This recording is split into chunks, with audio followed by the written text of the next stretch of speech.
testemunho de uma vida literária, sobretudo literária. É o livro Os Rostos que Tenho, da Nélida Pinhon. Foi o livro que ela deixou por último na editora e foi cuidado pelo editor Rodrigo Lacerda, com quem a gente conversa sobre este livro que é fundamental para entender a escritora e a mulher que foi Nélida Pinhon.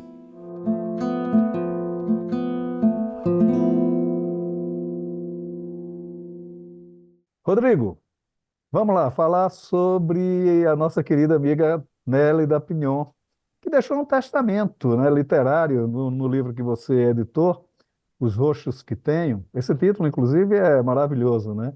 Foi uma sugestão sua desse título mesmo, né? Agora, há essa sensação também de que o livro acaba se tornando um certo testamento literário da Nélida? Acho que sim, desde que o livro chegou, sei lá, alguns meses antes dela morrer. Eu li imediatamente e logo de início eu tive a sensação de que era um testamento literário. O que quer dizer isso exatamente, né? Eu acho que por um lado, uma retrospectiva da carreira, da trajetória intelectual dela. Ela não fala de todos os livros dela, porque a obra dela é muito grande, mas ela fala assim de alguns pilares, né? O primeiro livro, Casa da Paixão, República dos Sonhos, que é o livro onde ela fala da imigração da Galícia para o Brasil, da onde vem a família dela. Enfim, você percebe que ela fala de marcos da carreira e da sua trajetória intelectual, as pessoas que ela conheceu, os escritores, os amigos. Então tem esse lado que é de retrospectiva, mas eu acho que o termo testamento literário se completa mesmo quando você vê que é uma pessoa que, já com muita idade, sabe que a morte está chegando. Me parece que a Nélida tinha isso bem claro. E então ela dialoga muitas vezes com a morte, com a possibilidade da morte, com a iminência da morte, né? Então você percebe que quando ela fala dos vários assuntos que a gente provavelmente pode tratar aí ao longo da nossa conversa, mas quando ela fala de cada assunto, as coisas estão muito, como é que eu posso dizer,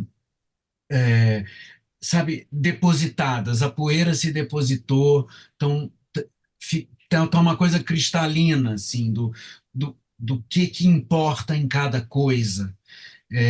Então, isso eu acho que também dá esse caráter de balanço, de testamento, de botando cada coisa no seu devido lugar. O testamento é meio isso, né?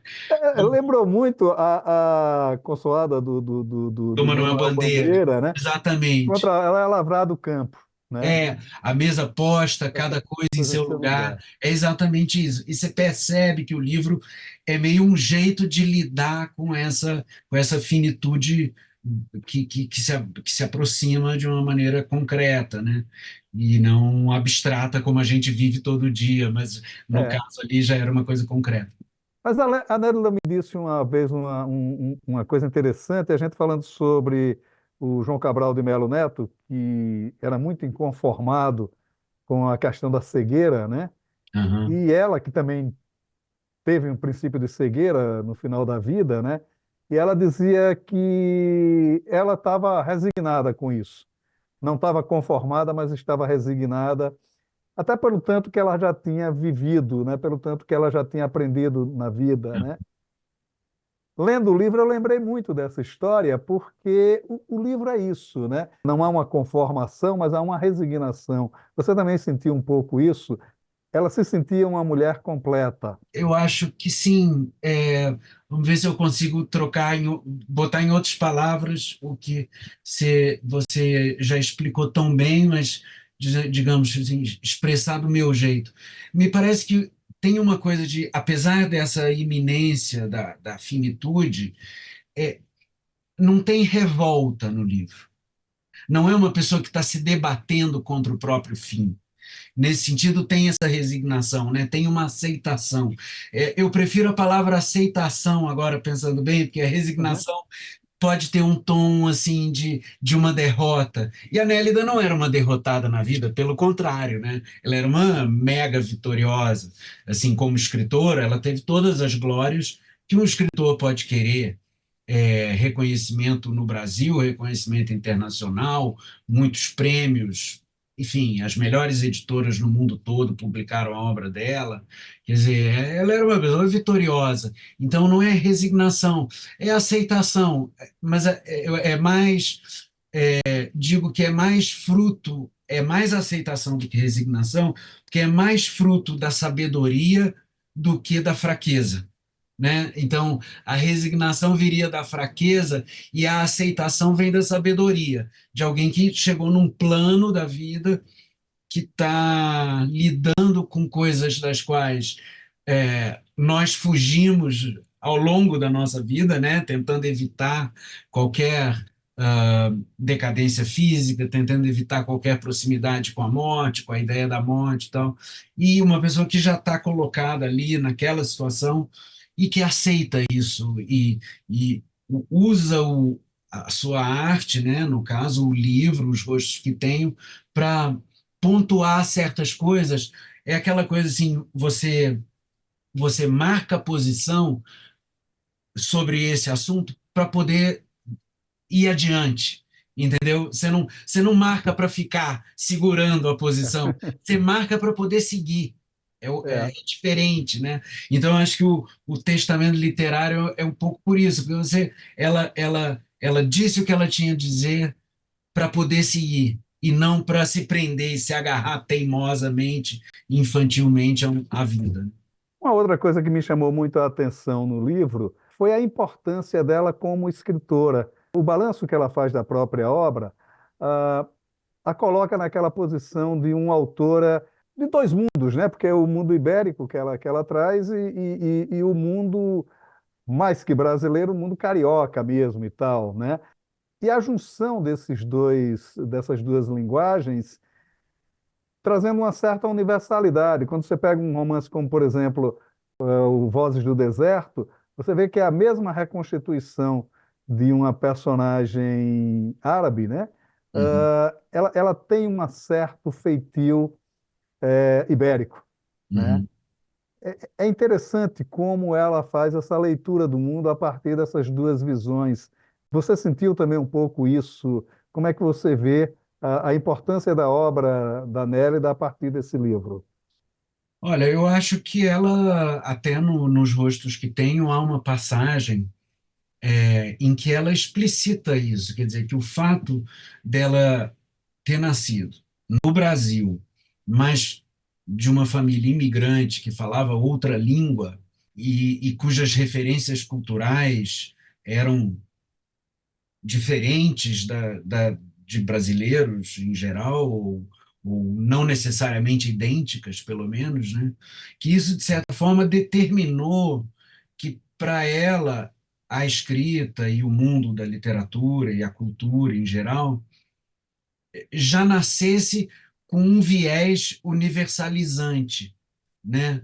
Se você pensar tantos e tantos grandes escritores brasileiros que se dedicaram a constituir a identidade tipicamente brasileira nas suas obras e tal, a Nélida ela já nunca foi muito por aí. Quer dizer, ela era brasileira, mas tinha sempre um viés universalizante de origem, por causa do contexto em que ela nasceu, em que ela cresceu e tal. E o impacto da língua espanhola, né, da literatura espanhola, das tradições galegas, enfim, tudo isso nunca a estimularam a tentar se fechar numa identidade exclusivamente brasileira ou numa rejeição a, a, a uma tradição europeia e tal. Não que ela,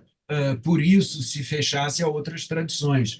Quer dizer, você mesmo falou de um livro que é da tradição árabe, né? E ela também se interessava por isso, e ela tem várias facetas ali, o universalizante mesmo, quer dizer, o universo brasileiro, português e o universo espanhol, eles são as duas matrizes, mas o simples fato dela ter duas matrizes já determinou a amplitude do projeto e da cabeça cultural dela, assim. Isso ela diz que foi desde sempre, né? Mas certamente fica cada vez, acho que mais evidente ao longo dos livros dela. Isso já está no primeiro livro, né? O Mapa Guia de Gabriel Arcanjo. Ele já tem essa vertente galega, né? É, Agora, é impressionante como ela, num determinado momento, ela passou a fazer reflexões mais profundas sobre a própria existência, né? A condição. Uma lágrima furtiva já é isso. uhum. Enfim, ela tem alguns livros onde ela faz quase que um adagiário de Nélida Pion, né? Porque são capítulos muito curtos, e de reflexões muito profundas sobre a vida, né? Quer dizer, isso é reflexo também da grande vivência dela, né? Uma furtiva lágrima é daquelas coisas assim que poucas pessoas viveram e viverão por sorte. Mas quer dizer, a Nélida foi apresentada com um diagnóstico que ah, lhe dizia que ela teria pouco tempo de vida. Tipo o Manuel Bandeira já citado, né, que ainda muito jovem, criança, adolescente, foi dado como uma pessoa de saúde fragilíssima, que poderia morrer a qualquer momento, foi morrer aos 80 e tantos anos. Mas a Nélida teve esse alarme falso. Quer dizer, estamos falando aqui da proximidade da morte, da finitude e tal. A Nélida viveu um alarme falso. E Uma Furtiva Lágrima é um pouco uma reação a isso. É um livro que trata desse momento da vida dela e tal. Mas, assim, eu acho que uma coisa fascinante aí, extrapolando um pouco a sua pergunta, se você me permite rapidinho, uma coisa que eu acho interessante em escritores de obra longa como a Nélida, né, de uma carreira muito desenvolvida em todas as suas frentes e tal, é que você pega, por exemplo, um livro como A Casa da Paixão, e é um livro que se passa no mundo rural brasileiro, com todas as questões desse mundo rural, questões de terra, patriarcalismo, mas também com questões universais, existenciais, o incesto, o amor, a fidelidade ao pai, enfim, tem mil ali coisas que podiam acontecer em qualquer cultura, né, mutatis mutandis, assim, então, e aí você vê,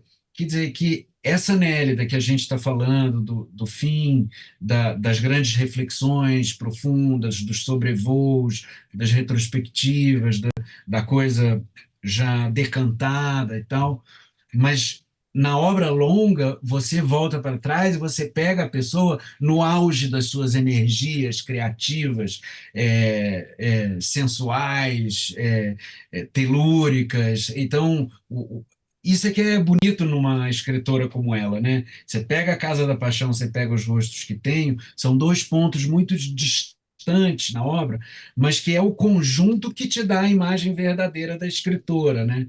E e eu acho que a Nélida, mais do fim da vida, já na Academia Brasileira de Letras e tal, quer dizer, muitas vezes para o jovem leitor pode parecer uma figura um pouco institucionalizada e tal, mas se ele for olhar no passado da carreira dela, ele vai ver coisas muito pertinentes à idade dele e a energia da juventude quer dizer, é uma mulher que realmente deu o sangue ali ao longo da carreira inteira e eu acho assim, hoje em dia que se fala tanto, né, de escritoras mulheres e é uma coisa muito legal que está acontecendo, uma multiplicação de vozes, é, mas a Nélida é uma pioneira nesse campo, isso tem que ser Sim. dito, né? Essa Nélida já coberta de glórias não mata a Nélida pioneira nessa inserção da voz da mulher no meio literário, no meio cultural, nas grandes instituições. Foi a primeira presidente da ABL, quer dizer, é um negócio muito sério assim a carreira dela, né? Inclusive com a obra revolucionária já lá no início dos anos 60, quando ela começa a publicar. Ela tem um livro, salvo engano, chama-se Madeira Feita Cruz, né? Aham. Que é uma coisa completamente revolucionária para a época, inclusive da condição da mulher, porque nesse livro ela reflete sobre o que já era, o que era a opressão da mulher naquele período e como ela deveria se rebelar a isso. A personagem se rebela o tempo todo, né? É. Era um Então, quer tema dizer, dela, isso era um tema exatamente. recorrente. O Casa da Paixão foi censurado pela ditadura. Uhum. Um conto, eu vou falhar e não vou lembrar o título de cabeça, mas eu organizei uma antologia com alguns escritores da Record, quando a Record fez 80 anos. E nessa antologia, o conto da Nélida é um conto que se passa mais nos anos 50 e que já é esse o tema. Quer dizer, é um tema recorrente dela. E ela voltar, como você falou, a Sherazade e as Mil e Uma Noites, isso já é um tema das Mil e Uma Noites, a opressão da mulher, né? A Sherazade conta as histórias, porque se um dia o califa cansar dela, o vizir, sei lá, o cargo exato, agora o emir, não me lembro, mas, enfim, se ele cansasse das histórias, ele a degolaria, né? Quer É, dizer, então, assim, em matéria de opressão do macho, não dá para ficar pior do que isso, né? exato. Agora, um outro aspecto interessante, eu lembro que o Fábio Lucas organizou até para a Record. Foi publicado esse livro pela Record no início, aliás, final dos anos 80, que eram contos da repressão. Eram só contos, e ali você tinha grandes nomes da literatura, grandes contistas, mas o conto mais forte ali, que marcava mais profundamente o leitor, era exatamente um conto da Nélida, onde ela falava de um aspecto curiosíssimo, que era a solidão do revolucionário, né? Quer dizer, Uhum. por mais que ele quisesse, ele estava sempre solitário e sempre. E isso era de uma angústia profunda, né? Quer dizer, ela também refletia muito nas obras dela sobre esta individualidade forçada, digamos assim, né? De que se insere a pessoa num determinado contexto histórico, né? Também isso é muito profundo dentro da obra dela, né? Eu acho que ela era daquelas escritoras que é, não se contentava em tratar de temas políticos na sua obra. O objetivo era sempre superpor o político ao humano e vice-versa, né? Então, essa ideia da solidão do revolucionário é uma ideia, né? Aí é uma questão humana, não é uma questão política. Quer dizer, o cenário é político, o personagem é político, mas é uma questão humana. E esse casamento do político com o humano, eu acho que era um objetivo que ela perseguia sempre. Nunca mergulhar inteiramente numa viagem interior, se descolando do que se passa à sua volta, mas também nunca se colar exclusivamente ao que é concreto e esquecer do, do plano mais abstrato, interior, emocional, psicológico, humano, existencial, enfim. Há um aspecto também da vida dela que me chama muita atenção, apesar de toda essa envolvimento acadêmico que ela tinha. Ela foi professora em várias universidades, inclusive estrangeiras e tal. Estava muito voltada a isso, ficou muito marcada por isso, né? Essa coisa mais pública dela. No livro Os Rostos que Tenho, ela sempre se coloca como escritora, né? Que seria o ofício principal dela, ou pelo menos o ofício de eleição dela, era o ofício de escritora. Quer É. dizer, o livro também ele se mostra como um certo determinação de fé, né? Um Profissão de diálogo, fé, uma né? posição de fé na Aham. condição de escritor, né? Quer dizer, como é isso também dentro do livro? Acho que tem em várias passagens essa declaração de amor, profissão de fé, é, juramento de sangue, o nome que a gente quiser dar, eu acho que tem. Inclusive, isso é uma coisa legal do livro, que como ele é feito de capítulos curtos, muitas vezes sobre assuntos diferentes, né? Mas os assuntos reaparecem ao longo do livro, olhados ora de um jeito, olhados ora de outro. Talvez todos esses nomes se apliquem, profissão de fé, juramento de sangue, declaração de amor, porque tem de um pouco de, ela aborda essa dedicação dela à literatura de vários ângulos assim ao longo do livro. Isso é interessante ver como o livro tem essas flutuações, que os assuntos aparecem, aí submergem durante um tempo, depois aparecem de novo sob outra luz, e aí submergem de novo, enfim. Ela tinha, por exemplo, uma ligação muito forte com a música. Talvez fosse, assim, das outras artes, aquela que a Nélida, que poderia ter roubado a Nélida da literatura. Mas ela conta no livro, numa passagem muito bem narrada, que ela fazia aula de canto com a irmã do Villa-Lobos, e que ela desafinava muito, e a irmã do Villa-Lobos mandava ela lá para a última fila do coro, e ela ficava lá meio solando nos seus desafinos. E então, acho que a literatura deu sorte aí da música não roubar a Nélida, mas eu acho que uma escritora como a Nélida, ela consegue. Isso é uma coisa que vou fazer generalizações aqui, né? Mas nós vivemos num mundo muito dominado pelo visual, né? Pela imagem. E isso impacta na literatura também, né? E a Nélida é ainda de uma época em que a literatura tinha muito um aspecto auditivo, sonoro, assim, tinha uma música, digamos, menos quebrada, menos dodecafônica, assim, que é a que a gente vive, a que a gente tende a fazer hoje em dia, né? Então, talvez essa musicalidade do fraseado seja a herança que ela trouxe da música para a literatura, é, mas a literatura é uma pessoa, é a arte dela, né? O campo onde ela se encontrou, embora tenha talvez havido esse pequeno contrabando aí da música. A música, né? A Nélida era uma escritora muito intensa, né? Ela escrevia o tempo todo, todo o tempo. Os rostos que tem, ela entregou à editora, né? Ela ainda estava viva, né? Quando o livro chega à editora. A gente pode esperar alguma coisa de algum certo baú da Nélida? Olha, eu não sei, eu espero junto com todos que ainda tenha muita coisa. Falando um pouquinho, você antes na entrevista disse que fui eu que tinha dado esse título para o livro.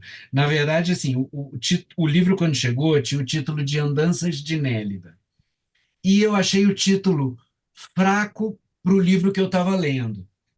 O livro tem mais peso do que isso, tem um clima mais denso assim do que Andanças de Nélida. Andanças de Nélida pode ser Andanças de Nélida num dia ensolarado, num bosque florido, e o livro não é bem isso, é Andanças de Nélida em ambientes mais carregados, digamos assim, né? Então, eu fiz para ela uma lista de sugestões de coisas que eu tinha tirado de dentro do livro. Então, os rostos que tenho era o título de um dos capítulos. Mas ali eu achei, bom, isso aqui encaixa, ele encaixa bem no livro, porque como o livro é todo multifacetado, essa ideia das máscaras, das várias facetas, de vários rostos de uma única pessoa, isso, de alguma forma, funcionava para todo o livro. e organizava um pouco uma ideia central do livro, digamos, né? Então, isso eu acho só importante contar e curioso. Quer dizer, não é que o título fui eu que dei, eu pincei do meio do livro dela mesmo. Já tá, Achou? Você eu achou? só dando crédito a quem ele pertence. Maravilha. Mas, enfim, sobre o negócio do baú, eu não sei, eu só para complementar, só quero dizer que uma pessoa que tem uma obra longa como a Nélida, eu acho que o baú está aberto.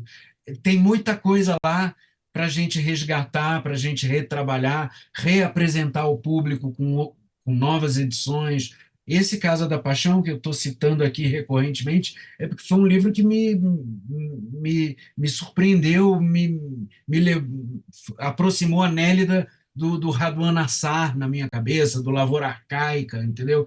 Que era uma associação que eu jamais teria feito antes. Então, acho que tem muita surpresa do que já foi visto, mas que há muito tempo não recebe a luz que merece, entendeu? Maravilha. Rodrigo, muito obrigado pela sua participação aqui no Leituras. Muito obrigado. Um grande Obrigado a abraço. você, Maurício, um prazer.